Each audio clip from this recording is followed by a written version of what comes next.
नमस्कार दोस्तों। अपनी हिस्ट्री की वन लाइनर सीरीज को आगे बढ़ाते हुए अभी तक हम पहुंचे थे गुप्त वंश तक, जो कि गुप्त वंश समाप्त हो गया। अब शुरू हुआ है वर्धन वंश, यानी पुष्यभूति वंश। वर्धन वंश के संस्थापक थे पुष्यभूति। वर्धन वंश के संस्थापक थे पुष्यभूति। अब यहाँ एक छोटी सी कहानी पढ़ेंगे हम। प्रभाकर वर्धन की पत्नी यशोमती के दो पुत्र थे, राज्यवर्धन और हर्षवर्धन। राज्यवर्धन, हर्षवर्धन और एक पुत्री थी राजश्री। तो राजश्री की शादी हुई कन्नौज के राजा ग्रहवर्मा से। फिर उस समय एक मालवा का राजा था जिसका नाम था देवगुप्त। देवगुप्त ने क्या किया, राजश्री के पति यानी ग्रहवर्मा को मार दिया और राजश्री को बंदी बनाकर कारागार में डाल दिया। फिर जो राजश्री का भाई था राज्यवर्धन, राज्यवर्धन ने देवगुप्त को मार डाला। राजवर्धन ने देवगुप्त को मार डाला और उसको बचा लिया, अपनी बहन को ले आया। लेकिन देवगुप्त का एक दोस्त था जिसका नाम था शशांक। क्या नाम था? शशांक। शशांक ने इसको धोखा दिया राज्यवर्धन को और राज्यवर्धन की हत्या कर दी। शशांक ने राज्यवर्धन को धोखा दिया और उसकी हत्या कर दी। फिर शशांक ने, जो कि था शैव धर्म का अनुयायी था, इसने बोधि वृक्ष भी कटवा दिया। क्वेश्चन आता है एग्जाम में, बोधि वृक्ष को किसने कटवाया था? तो यहां तक बात हुई। शशांक ने राज्यवर्धन की हत्या कर दी। फिर उठ के आया हर्षवर्धन। हर्षवर्धन ने शशांक को पराजित किया। हर्षवर्धन ने शशांक को पराजित किया और कन्नौज पर अधिकार कर लिया और उसे अपनी राजधानी घोषित कर दिया। तो यहाँ तक बात समझ में आ गई। तीन लोग थे, राज्यवर्धन, हर्षवर्धन और राजश्री। राजश्री की शादी हुई ग्रहवर्मा से। ग्रहवर्मा को मार दिया देवगुप्त ने। देवगुप्त को मार दिया उठाकर राज्यवर्धन ने। यहाँ तक समझ में आ गई। फिर राज्यवर्धन को मारा इसी देवगुप्त के एक दोस्त था, उसका नाम था शशांक। फिर शशांक था, शशांक को हराया फिर किसने? हर्षवर्धन ने। हर्षवर्धन ने शशांक को हराकर कन्नौज पर अधिकार कर लिया। यहाँ तक बात क्लियर हो गई। अब एक बात और यहाँ ध्यान से, बहुत ही इंपॉर्टेंट क्वेश्चन है ये। हर्षवर्धन और पुलकेशिन द्वितीय के मध्य नर्मदा नदी के तट पर एक युद्ध हुआ जिसमें हर्ष की पराजय हुई। हर्ष यहाँ पर हार गया। चीनी यात्री था हेनसांग, जो कि हर्षवर्धन के समय पे आया था, जैसे मैंने थोड़ी देर पहले बात की थी। हर्षवर्धन के शासनकाल में भारत आया। हेनसांग को यात्रियों का राजकुमार, नीतियों का पंडित और वर्तमान शाक्य मुनि कहा जाता है। तो ये बात याद रखना, नीतियों का पंडित किसे कहते हैं, यात्रियों का राजकुमार किसे कहते हैं, ये दोनों चीजें याद रखना।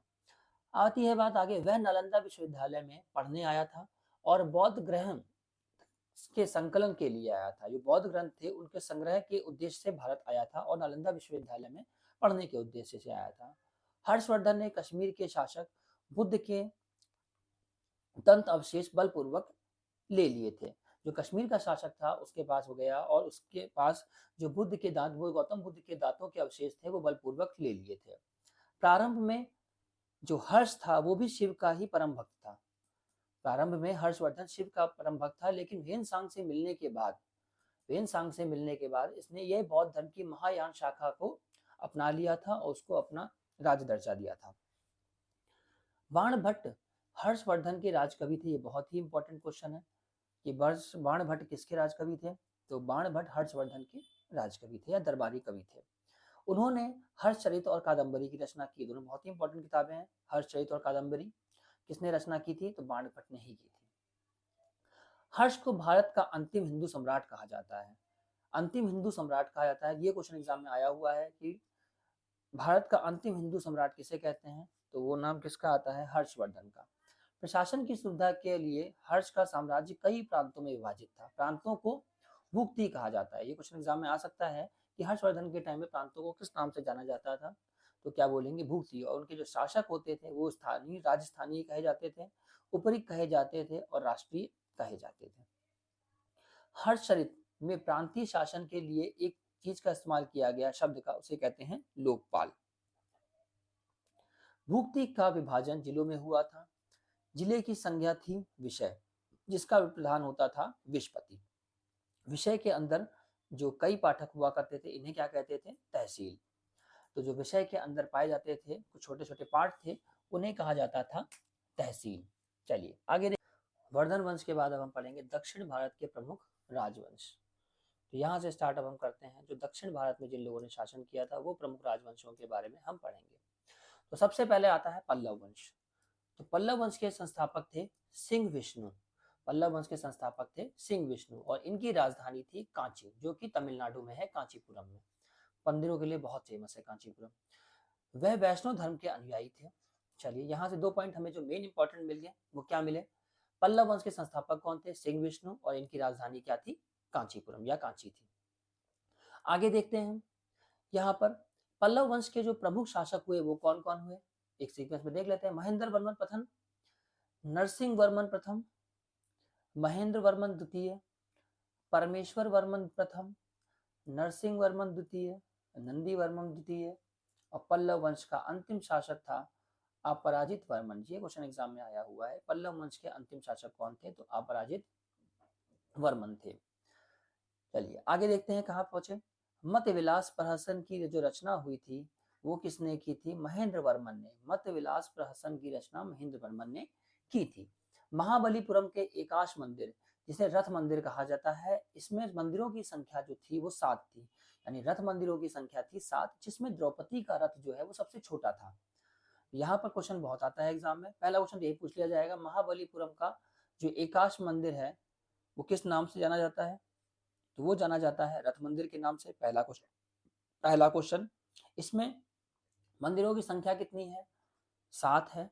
इसको किसने बनवाया था? नरसिंह वर्मन प्रथम ने बनवाया था। सबसे छोटा मंदिर कौन सा है? तो द्रौपदी रथ मंदिर है। बात क्लियर? आगे देखते हैं। वातापी कोंड की उपाधि धारण की थी नरसिंह वर्मन प्रथम ने। क्वेश्चन एग्जाम में आ सकता है कि वातपी कोंड की उपाधि किसने धारण की थी? तो वातपी कोंड की उपाधि धारण की थी नरसिंह वर्मन प्रथम ने। अरबों के आक्रमण के समय पल्लवों का शासक था नरसिंह वर्मन द्वितीय। ये क्वेश्चन एग्जाम में आ चुका है कि जब अरबों का आक्रमण हुआ था तो पल्लवों का शासक कौन था? तो नरसिंह वर्मन द्वितीय था। उसने कांची का कैलाश मंदिर का निर्माण करवाया था। ये क्वेश्चन एग्जाम में आ सकता है कि कांची के कैलाश मंदिर का निर्माण किसने करवाया था? तो कांची के कैलाश मंदिर का निर्माण नरसिंह वर्मन द्वितीय ने करवाया था, जिसे राज सिद्धेश्वर मंदिर भी कहा जाता है। इसे राज सिद्धेश्वर मंदिर भी कहा जाता है। तो देखिए सारे इंपॉर्टेंट क्वेश्चन है। इसी मंदिर के निर्माण से द्रविड़ स्थापत्य कला की शुरुआत हुई थी। तो यहाँ से क्वेश्चन सीधे ही आ जाएगा, महाबलीपुरम का जो मंदिर बना हुआ है वो कैसी शैली में बना हुआ है? द्रविड़ शैली है, नागर शैली है, वैसर शैली है, या मिक्स्ड शैली है? तो यहाँ पे आंसर क्या होगा? द्रविड़ शैली है। क्यों? क्योंकि ये तो शुरुआती द्रविड़ शैली की यहीं से हुई थी। तो बात आई कांची का कैलाश मंदिर, जो हमने पढ़ लिया, नरसिंह वर्मन द्वितीय ने बनवाया था। इसे राज सिद्धेश्वर मंदिर भी कहा जाता है। इस मंदिर के निर्माण से द्रविड़ स्थापत्य कला की शुरुआत हुई थी। दूसरा आता है, कांची के कैलाश मंदिर में पल्लव राजाओं और रानियों की आदम कदम तस्वीरें भी लगी हुई हैं। तो यहाँ पे तस्वीरें लगी हुई हैं। चलिए ठीक है, आगे बढ़ते हैं। 10 कुमार चरितम के लेखक दंडी नरसिंह वर्मन द्वितीय के दरबार में रहते थे। ये बहुत ही इंपॉर्टेंट क्वेश्चन और बहुत बार आया हुआ ये क्वेश्चन है कि 10 कुमार चरितम के लेखक कौन है? दंडी हैं। ये किसके दरबार में थे? तो नरसिंह वर्मन द्वितीय के दरबार में थे। कांची के मुक्तेश्वर मंदिर तथा बैकुंठ पेरुमाल मंदिर का निर्माण नंदी वर्मन द्वितीय ने कराया था। तो कांची का मुक्तेश्वर मंदिर और बैकुंठ का पेरुमाल मंदिर, ये 2 मंदिरों का निर्माण कराया था नंदी वर्मन द्वितीय ने। बात आपको समझ में आ गई होगी, बहुत ही इंपॉर्टेंट है। यहाँ जो 3-4 पॉइंट मैंने उठा के रखे हैं, ये क्वेश्चन पूरी हिस्ट्री में बहुत ही ज्यादा पूछे जाने वाले क्वेश्चनों में से एक है। सबसे पहला क्वेश्चन फिर से एक बार रिवाइज कर देता हूँ कि पल्लव वंश का संस्थापक सिंह विष्णु, मत विलास प्रहसन की रचना महेंद्र वर्मन, महाबलीपुरम का एकाश्म मंदिर किस नाम से जाना जाता है? तो ये रथ मंदिरों के नाम से जानते हैं। इसका निर्माण नरसिंह वर्मन प्रथम ने करवाया था।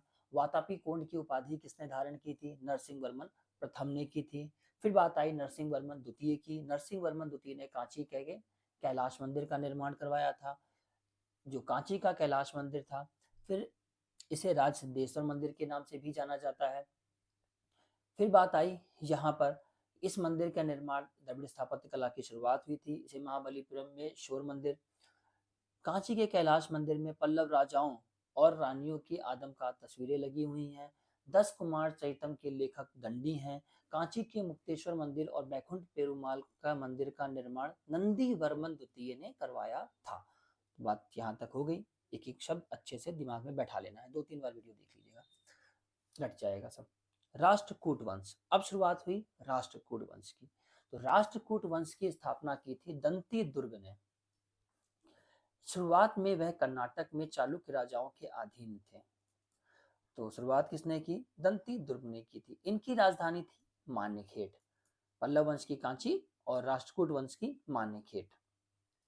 एलोरा के प्रसिद्ध कैलाश मंदिर का निर्माण कृष्ण प्रथम ने करवाया था। ये राष्ट्रकूट वंश से थे। ये क्वेश्चन एग्जाम में आता है। कृष्ण प्रथम का नाम तो बहुत रेयर केस में आएगा, लेकिन ये पूछ लिया जाता है कि एलोरा की गुफाएं किसके शासनकाल की हैं? तो राष्ट्रकूटों के शासनकाल की हैं।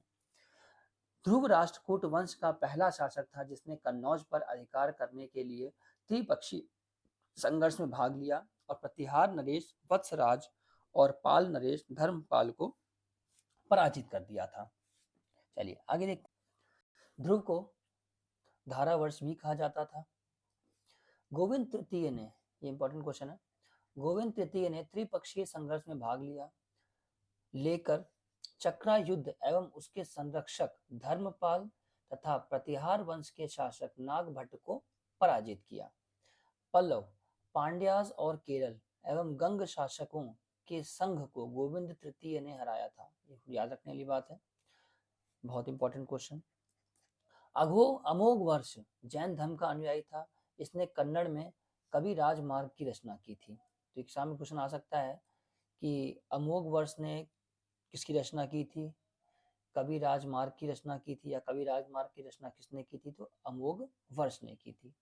इंद्र तृतीय के शासन काल में अरब निवासी अल मसूदी आया था भारत में। इसने तत्कालीन राष्ट्रकूट शासकों को भारत का सर्वश्रेष्ठ शासक कहा था। तो यहाँ से हमें इंपॉर्टेंट खाली याद रखना है कि अल मसूदी भारत पर कब आया था या किसके शासनकाल में आया था।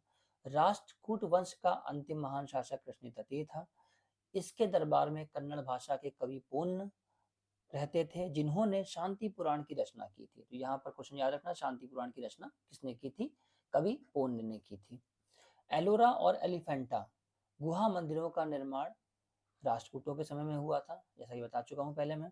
एलोरा में 34 गुफाएं थी हैं। इनमें से 1 से 12 तक बौद्ध धर्म से रिलेटेड हैं, 13 से लेकर 29 तक हिंदुओं से और 30 से लेकर 34 तक जैन धर्म की गुफाएं हैं। बौद्ध गुफाओं में सबसे प्रसिद्ध विश्वकर्मा गुफा है, संख्या नंबर 10। एलोरा की गुफा 15 में विष्णु को नरसिंह तथा पुरुष सिंह के रूप में दिखलाया गया है। तो यहाँ तक बात समझ में आ गई आपको एलोरा गुफा के अंदर क्या क्या चीजें हैं। एलोरा गुफाओं को सर्वप्रथम उल्लेख किसने किया था? फ्रांसीसी यात्री थेविनेट ने किया था 17वीं शताब्दी में। राष्ट्रकूटों ने अपने राज्यों में मुसलमान व्यापारियों को बसने तथा इस्लाम धर्म का प्रचार करने की स्वीकृति दी थी। चलिए यहाँ से थोड़ा सा समझ लेते हैं क्या क्या चीज इंपॉर्टेंट रही अभी तक। त्रिपक्षीय संघर्ष में भाग लिया गोविंद तृतीय ने। ध्रुव को किस नाम से जाना जाता था? धारावर्ष के नाम से जाना जाता था। राष्ट्रकूट वंश का अंतिम शासक कौन था? कृष्ण तृतीय थे, या सॉरी महान शासक कौन था? कृष्ण तृतीय थे। शांति पुराण की रचना किसने की? कवि पोन्न ने की। एलोरा और एलिफेंटा की गुफाओं का जो निर्माण हुआ राष्ट्रकूटों के समय में हुआ। बस इतना थोड़ा ध्यान रखना है बातें। आगे देखते हैं कल्याणी के चालुक्यास। तो कहाँ पढ़ेंगे? अब हम पढ़ेंगे कल्याणी के चालुक्यास। कल्याणी के चालुक्य जो थे, इसमें तैलप द्वितीय ने कर्क को हराकर राष्ट्रकूट राज्य पर अपना अधिकार कर लिया और कल्याणी के चालुक्य के वंश की नींव डाली। ये क्वेश्चन है, राष्ट्रकूटों का अंत किसने किया था? तो तैलप द्वितीय ने किया था। कल्याणी का चालुक्य था वो। कल्याणी के चालुक्यों की वंश की स्थापना तैलप द्वितीय ने की थी, जैसा कि बता दिया है। इसकी राजधानी भी मान्यखेट ही थी। जैसे राष्ट्रकूटों की राजधानी मान्यखेट थी और कल्याणी के चालुक्यों की राजधानी भी मान्यखेट ही थी। रामेश्वरम प्रथम ने मान्यखेट से राजधानी हटाकर कल्याणी ले आया था। विल्हड़ एंड विज्ञानेश्वर विक्रमादित्य चतुर्थ के दरबार में रहते थे। मिताक्षरा नामक ग्रंथ की रचना महान विज्ञानेश्वर ने की थी। बहुत ही ज्यादा इंपॉर्टेंट क्वेश्चन है ये, बहुत बार आ चुका है कि मिताक्षरा की रचना किसने की थी? तो यह याद होना चाहिए, विज्ञानेश्वर ने की थी। मिताक्षरा में क्या है? ये हिंदू विधि ग्रंथ है। इसमें याज्ञ वल्क के स्मृति पर आधारित है ये। तो यहाँ तक समझ में आ गया। विक्रमांक देवचरित्र की रचना विल्हड़ ने की थी। विक्रमांक देवचरित्र, क्या नाम है? विक्रमांक देवचरित्र। इसकी रचना की थी विल्हड़ ने। इसमें विक्रमादित्य चतुर्थ के जीवन पर प्रकाश डाला गया था।